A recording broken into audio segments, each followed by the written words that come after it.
Hello, Karina here. We are live for our weekly. Oh, I don't know if I just went live or if I've been live for a few minutes, but this is Karina.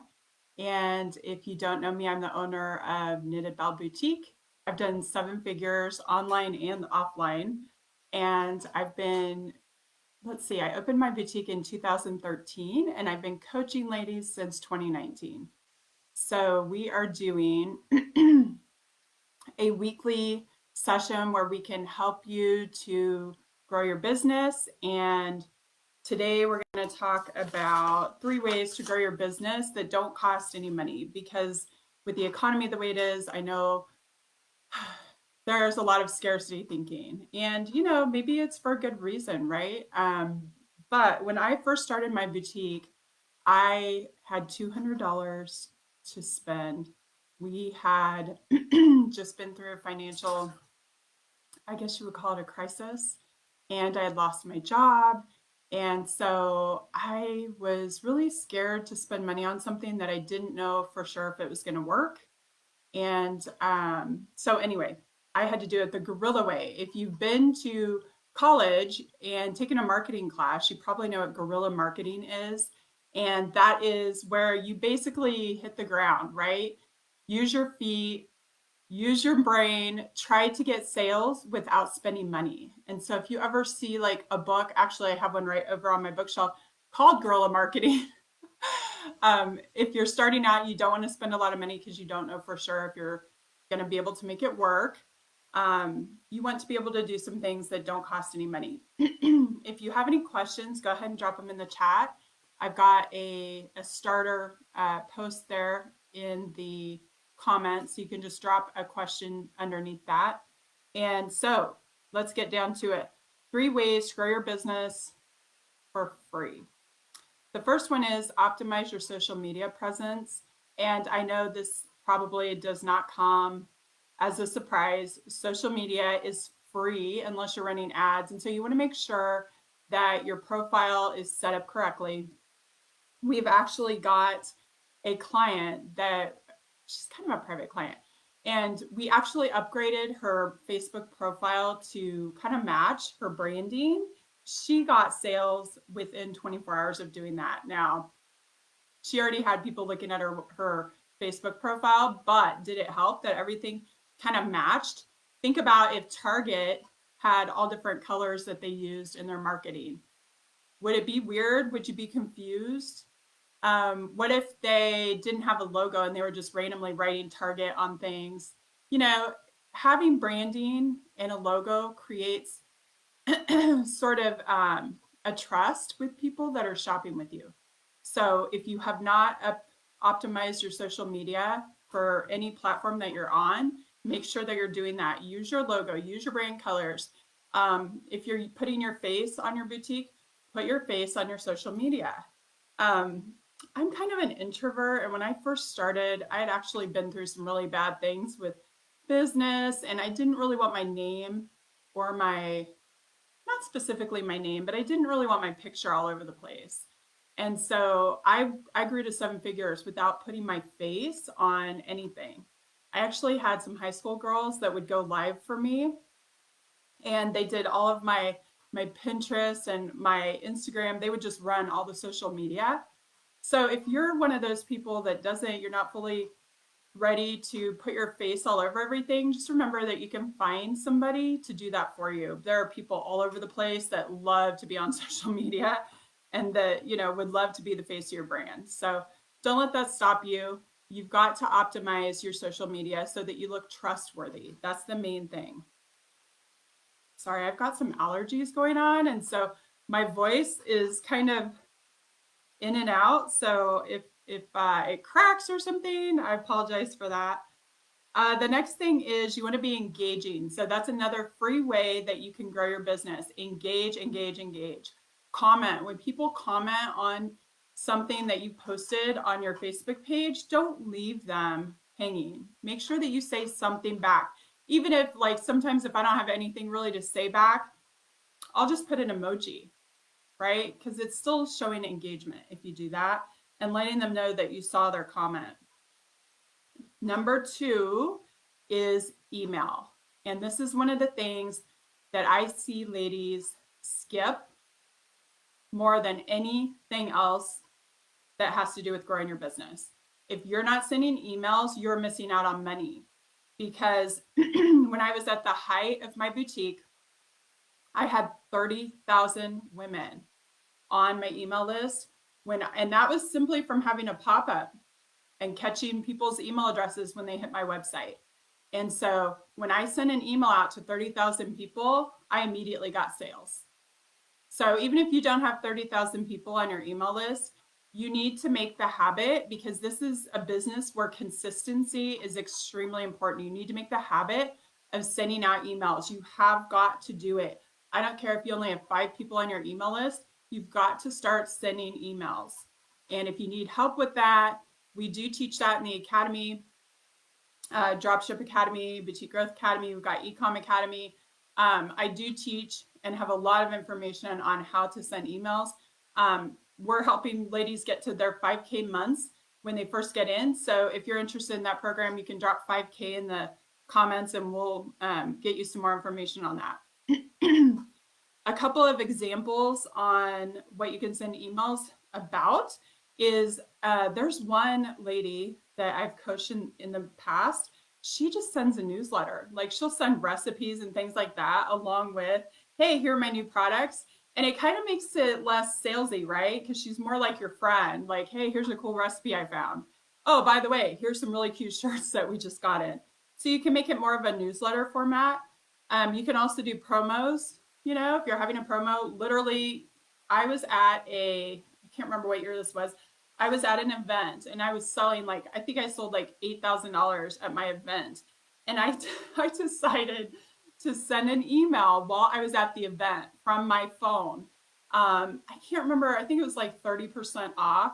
I ended up selling $3,000 worth of product in like 2 hours on top of the 8,000 I'd already done, because all the ladies on my email list got online. And so I was selling stuff that I had in person, and then I was selling stuff that I had just online. And so do not underestimate the power of a promotion in an email. And whenever I needed to move product back then, when I didn't know what I was doing, my go-to was always to send an email. And so I got to the point where I was sending 2 emails a day, because a lot of the big boutiques, I follow them and I try to emulate what they're doing. And they were sending 2 emails a day. And so I thought, wow, well, if they can do it, then I can do it, right? And so I kind of trained the people on my email list to hear from me in the morning and at night. And so I got really, really good at sending emails, writing them, and being consistent with it. So find a reason. And also, if you have Privy is something that I recommend. And if you want the link for Privy, just drop me a line in the comment and I can give it to you. You can do personalized offers. So let's say you want to have a sale, but you don't want to send it to everybody. You can create a discount code and only send it to your VIPs. Like the people on your email list, you can segment them and find your top people, right? The ones that spend the most money, and you can send them a really good coupon. And then you could also send a less great coupon to everyone else, as a way. And then you can even say, hey, VIP, since you're one of our top customers, we're giving you a 30% off coupon that we're not giving to anybody else. So you want to make them feel super important when you send them this code, not everybody's getting this, right? And so that's one of the techniques you can use with email. But if you're not sending emails, you have got to start. Even if it's 5 people, even if it's your grandma, your aunt, and you and your best friend, and you're the only ones on the email list, you still need to start consistently sending emails. It's free, right? Mostly free. You're going to pay for the ability to send emails, but they're not going to throttle you till you get to having a really huge list. So while you've got a smaller list, you should be able to send, at least 1 to 2 emails a week. And I have to tell you a story really quickly before we get to the third thing. You guys know who Bath and Body Works is, right? So it's one of my favorite stores. I shop there. When I go in there, I almost always spend like $100. That's like, it's a joke in our family. I cannot walk in that store without spending $100. I love it, right? I signed up for their email list at least 5 times and they never ever sent me an email. And it got to the point that you can see how much I love that store. When I was Christmas shopping, looking for gifts, I completely forgot about Bath and Body Works. Why? You know, right? Because they're not communicating with me. So even though I really like their stuff, and I typically spend, a good amount of money when I go in there, I forgot about them. And so finally, it was about 6 months or maybe a year ago, they got an app and I was able to get the app. And now I know what's going on. And whenever they have sales, I get a notification and I'll go, if it's something that I like to buy, typically, I'll go and buy something, all from them just notifying me, right? So I want you to think about this. Let's pretend that you have, even 20 people that really like your stuff. They really like shopping with you. They might forget about you if you're not at least emailing once a week, right? Just like I was with Bath and Body Works. How much money did they miss out? I'm sure they're a huge company, right? They don't really care about one person probably, but think about how many sales, how much money they missed out on because they weren't emailing me. That's how important it is. Okay, the third thing is you've got to have your website optimized. What I mean by this is you've got to make sure there are so many ladies that I look at their stores and they have templates on there. So let's say they have a theme, but they haven't filled out everything for the theme. And so there's this like blank page. So let's say there's supposed to be a picture there and there's no picture. And so there's this gray box. Have you guys ever seen one of those? You may not have, out in like the wild.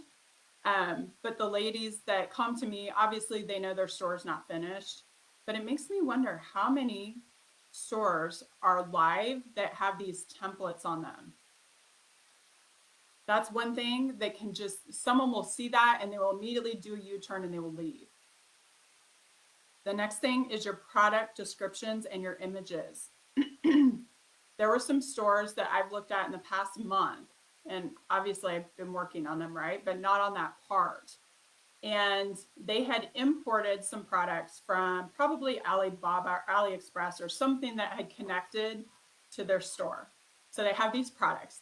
And oh my gosh, you guys, the people that work at Alibaba don't necessarily speak English as a first language. And so when I looked, I was doing something, I was looking at the products, they had all these keywords in there and then even notes to like the vendor. Have you ever seen that? Like, let's say you import something and the drop shipper doesn't really necessarily know what they're doing because they put notes to you. And even Fashion Go will have this sometimes. I'll go in and I'll look at the product description and it'll have like also available in plus sizes, and it'll have like the style number, and then it might say pack comes in 222 or pack plus size comes in 321. That is obviously not for the customer to see, right? And even my own store, I found some of these and I was just like, oh my gosh, I wasn't paying attention and I added these products to my store, and I go in and I look at the product description and it's got all this stuff that does not look professional.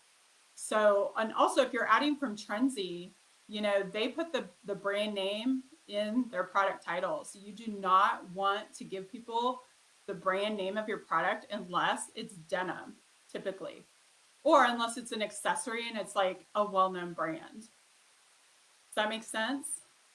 Because when someone's shopping for denim, they'll know, oh, I wear this size in Judy Blue. So if they know it's a Judy Blue, they're going to feel comfortable making that purchase, right?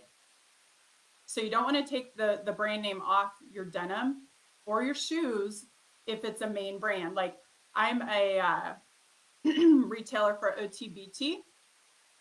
And so I have OTBT on there, right? Because it's a big brand. These are higher priced shoes.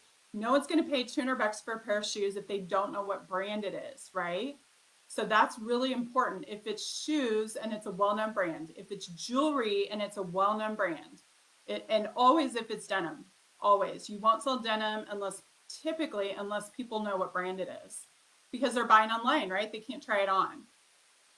That leads me to the next thing. You have to make sure your return policy is set up. And if I set up your store, I do not do your return policy. That's for you to do, because I don't know what you want to do. So all you have to do is go in your dashboard, go over to settings and go to policies. And there's going to be a return policy line. Click on that and put your return policy in there, because if someone's looking at something and they don't know if they can send it back or not, they're going to leave, right? You have to tell them what the agreement is. And I do credit only. I'm a small business, I am not giving them their money back. So they commit to buying with me. If they buy something and they send it back, I'm going to give them a credit for that. And so I make sure that that's very clear so that they know what they're getting into. And so, those two things go hand in hand, making sure that they're aware. If it's a denim brand, okay, this is Judy Blue. Okay, I'm going to get store credit. If these don't fit, I'm comfortable with that. I'm going to make a purchase, right? So you've got to make sure that do not give away the farm. So don't tell because this is the thing. There are a lot of people that want to open boutiques. And I know that I even have competition following me just to see what I'm doing. Don't give them more information than you need to. You only put enough information on your website for the customers to understand if they're going to want to make a purchase. So don't be putting, what's a brand that they have at Trendsy or even Fashion Go. Sometimes they're in there, but not typically. But let's say it's Audi, ODDI. And so I'm adding an Audi dress from Trendsy. It's going to bring in Audi at the front, and it's going to be in your product title. So then let's say someone else that wants to own a boutique is looking at your store. Now, obviously we have that reverse image search now, but we don't want to help them. So you want to take the Audi out so that they don't go, oh, that's Audi. Okay. And then they go do like a little search on the internet and they can go find somebody that has a better price than you, or even ladies that want to open boutiques that don't know how. They may look at your stuff and then use that to go researching how to do it themselves, right? So that's the main reason that you don't want your product vendor in your titles or in your product description, unless it's those few things that you want to have that for. The other thing I see is when you use AliExpress, it pulls in an ungodly amount of images. First of all, the more images that you have, the slower your website is going to load. And it's been proven that for every second you lose thousands of views, right? Imagine where you go to a store and you're trying to shop and the images will not load. You typically get annoyed and leave. So you want to make sure that you don't have more images than you need. So go, when you're going through your products, look at the images and make sure all of them are necessary. You don't need two of like the same image. Sometimes even on Fashion Go, I'll bring in some Fashion Go products and I'll go and look and there'll be duplicates. There'll be like 4 images that I need, and then they'll have 4 more of the same images on there. So I always delete the extra 4 because they're going to make my website load more slowly. And the other thing is with Alibaba, oh, this kills me. They will have like really technical information in the images. So let's say it's I'm trying to think of an example. I can't remember what it was. One that I was looking at, it was like a picture that you would hang on the wall. And for like the second picture, it just has really big, like the dimensions of the product, right? You do not want that to be an image on your store. It just doesn't look good, right? We're talking about aesthetics here. So take that information and put it in the product description and delete the image that has the words on it. Does that make sense? Go and look at Alibaba or AliExpress and look at one of their products. Don't add their stuff to your store, but look at one of their products and you'll see what I mean. They just have like, it's horrible. It's like they don't know what they're doing as far as images go. And so don't ever just add that stuff to your store and not look at it. The next thing is customer reviews. You want to entice your customers to give reviews because those are going to help you to sell more stuff. So you're going to want to put those on your, mainly, I don't have them on the product. I have them on my home page because I want people to see, oh, other people are shopping here when they come. When you put them on the product, people are only going to see those when you have that product, right?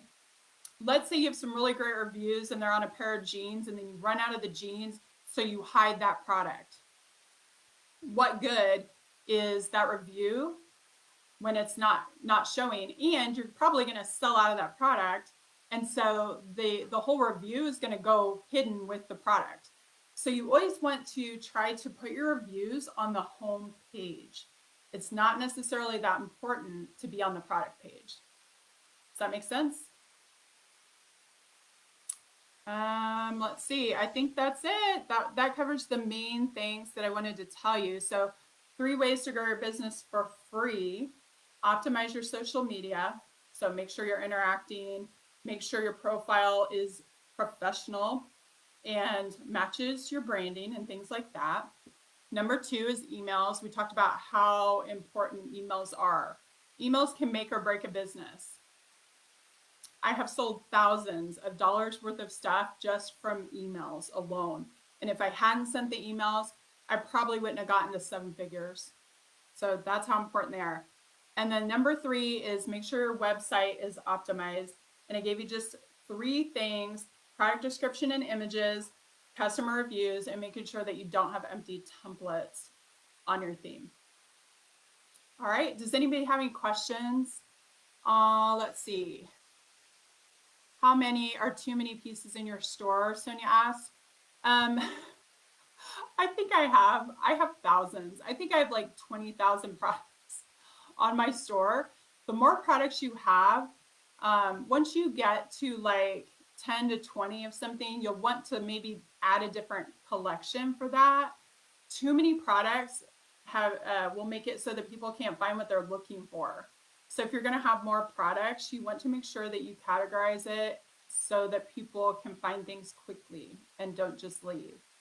So I don't think there's ever too many pieces. Women like to shop and they like to browse, right? So you want to have enough pieces so that they can browse your store. And, you know, if you go to a store and they've only got like 2 things in a collection, it makes me feel like, why did I waste my time clicking into here? There are only 2 things, right? So you don't ever want to break things down until you have at least, I would say probably 15 to 20, honestly. So there's something to shop when they go in there. Okay, and Sonia's asking for the link for Privy, so let me go grab that real quick. And we're a Privy partner. They actually even give you a 30-minute, I believe, free session. They will get on Zoom with you and they will even help you to set up your email system with their product. So they're really, really good. I have been a partner of theirs for at least, 2 or 3 years now. I have tons and tons of clients that use them. So there's a lot to it too. I mean, they have a pop-up in there. They also do texting. So there's a lot of cool stuff that you can do with Privy. Let's see, Renee is asking, can you make new collections with what's already in your store? You can, but remember, let's say someone hits your website, you have 6 seconds to get them to stay. So let's say they come in, they click on like a jewelry link because they're looking for jewelry and you only have 10 things in there. They're going to immediately leave. So you want to have enough. You can make new collections with what's in your store already, but you want to make sure that you have enough product in there to make it shoppable so that you don't lose somebody's attention if they go into that collection. Does that make sense?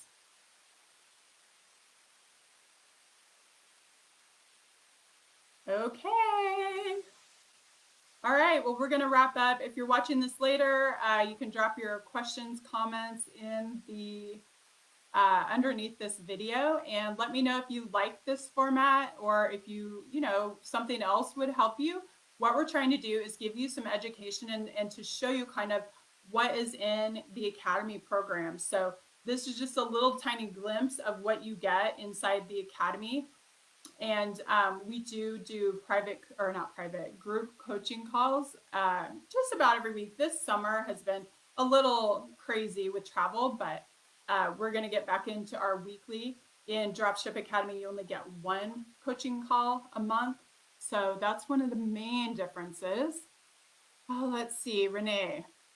Everything is under main page. I have almost 300 products. You could probably break it down into big collections.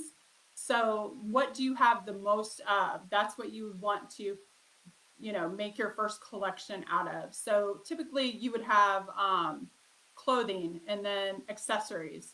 And then once you start getting a lot of those, then you could break them down. Like for clothing, you could do tops, dresses, bottoms. And then accessories, you can do, trying to think of what I have. I think I have bags and I have jewelry and things like that, right? Then you get so much jewelry, you wait till you get, quite a few of that. And then I broke it down into, bracelets, necklaces, earrings, rings, things like that. But there's no reason to have more than 3 or 4 collections unless you have a lot of products. Because remember, you got 6 seconds. If they go into the wrong collection, they're going to leave, right? We want to keep them on the page. So that's the whole goal of, the only reason we're giving collections is to make them, to give them a direction. Does that make sense? So do not have, I've seen stores, that's why I'm laughing. I've seen stores that have had like a collection for everything under the sun, and when you're smaller, you don't need those. Okay. All right. Give me your feedback. Let me know if this was helpful. Thank you, Sonia. She said that was helpful. And I will see you guys next week.